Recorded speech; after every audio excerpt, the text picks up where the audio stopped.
Ayan, muli pong nagbabalik. Ako inyong lingkod, Kalingap Kel. Magandang umaga, magandang gabi po sa inyong lahat. So dito na tayo agad-agad sa ating topic.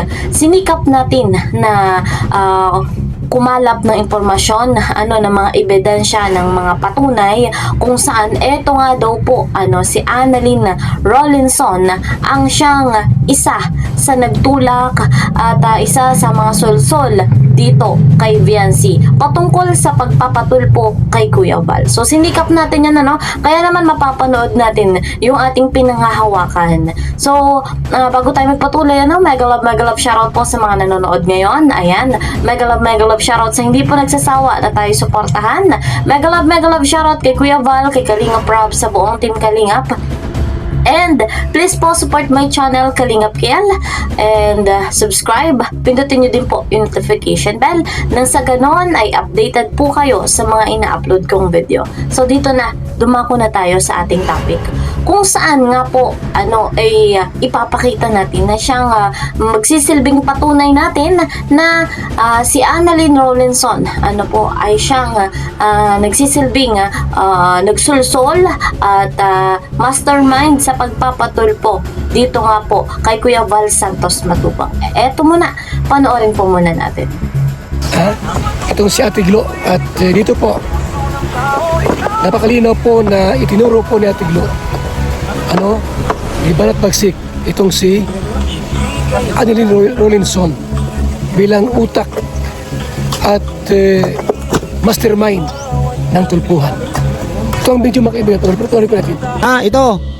Lola Glo or si Ate Glo or si Bayad Bagsik.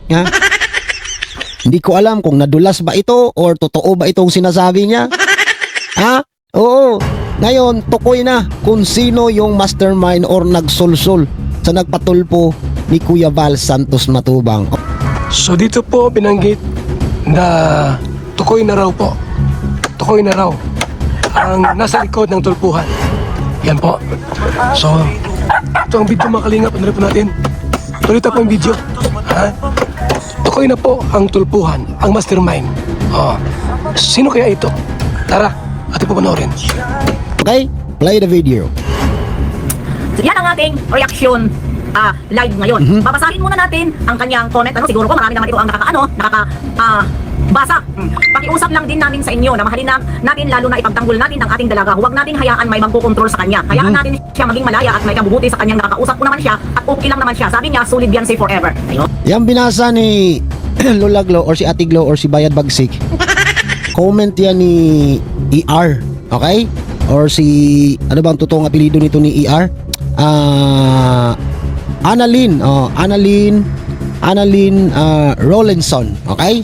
So dito po, ayan, may binasa si Ate Glo, may binasa po siyang komento. At ito po yung comments po. Comment po ito ni Annalyn Rawlinson o ER. ER. So yan, mga Kalingap.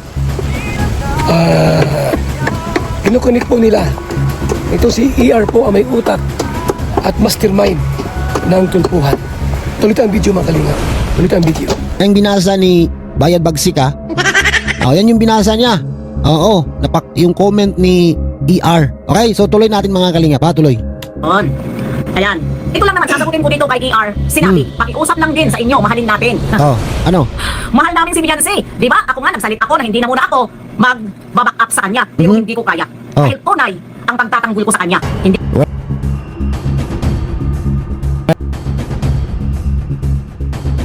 Totoo? Tunay yung pagtatanggol mo kay Viancy. Huwag niyong tigilan O nasaan na yung pinagtatanggolin niyo ngayon? Baka pag lakda na yan si Fujiko, hindi na kayo magpaparamdam. Basta ako, kahit wala na yan si Fujiko, magre-reaction pa rin ako sa kanya. Re-reactionan ko pa rin siya kasi nga walang utang na loob, ungrateful. Ayan, mamahalin natin lalo na ipagtatanggol. Sino ba ang nagtatanggol lagi kay Viancy? Hindi ba kami? Sa mga reactor? Di ba kami? Kayo nga, Sino ba nagsasabing hindi kayo ang nagtatanggol? Oo. Kayo yung nagtatanggol, kayo din yung nagdidiin. Kayo yung sumisira ni Viancy. At itong project, ayan. Tatanggalan yung kahoy.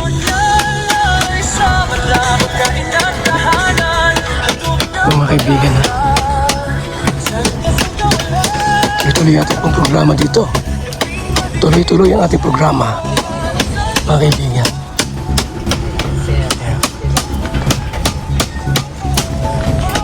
Bakit? Ha? Inuuto-uto ninyo. Dahil isa din niyang uto-uto si Beyonce. Oh, sino ang kawawa ngayon?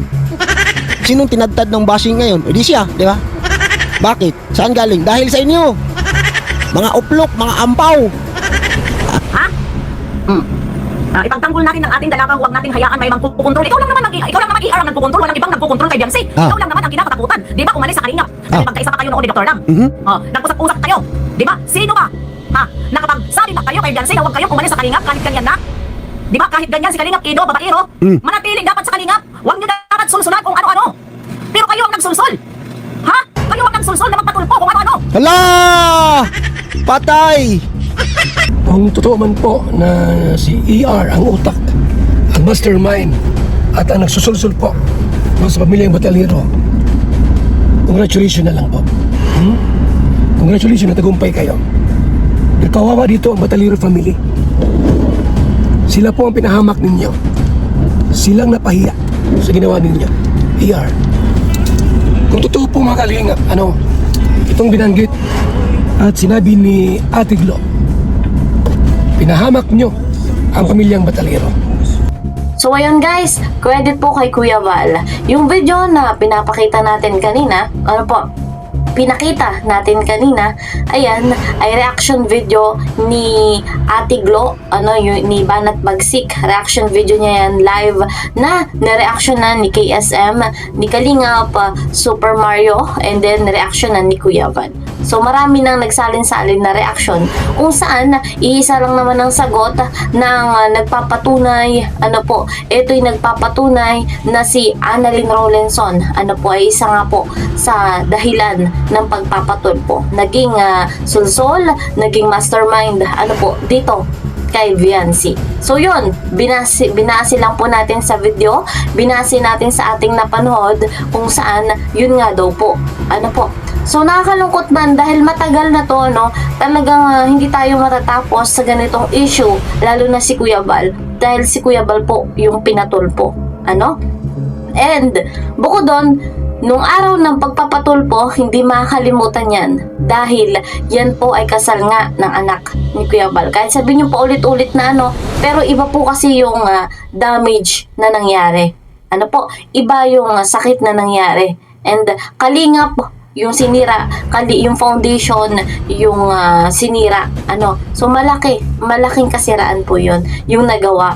So kaya talagang sinisikap natin na kumalap ng mga ebidensya, ng mga patunay kung saan ay yung mga salarin dito nga po sa pagpapatulpo kay Kuya Val Santos Matubang.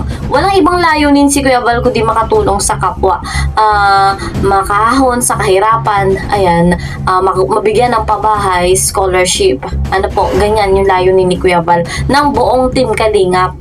And then nakakalungkot dahil may ganyan pang resulta nakaganapan. Syempre taon-taon, every anniversary na ipagdiriwang ni Kalingap JJ at ni Kakay, ito yung alaalang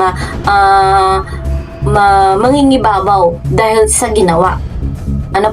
So ayun, banda-banda yan, mas lalo pa nating sisikapin na may makalap na ebidensya at patunay na sinasabing si Annalyn Rawlinson nga daw po etong isa sa mga salarin. So ayun, hanggang dito na lang po muna, at sana nag-enjoy kayo sa ating topic. See you po sa next video. Mag-iingat po kayo palagi. God bless everyone. God bless Team Kalingap. Bye-bye!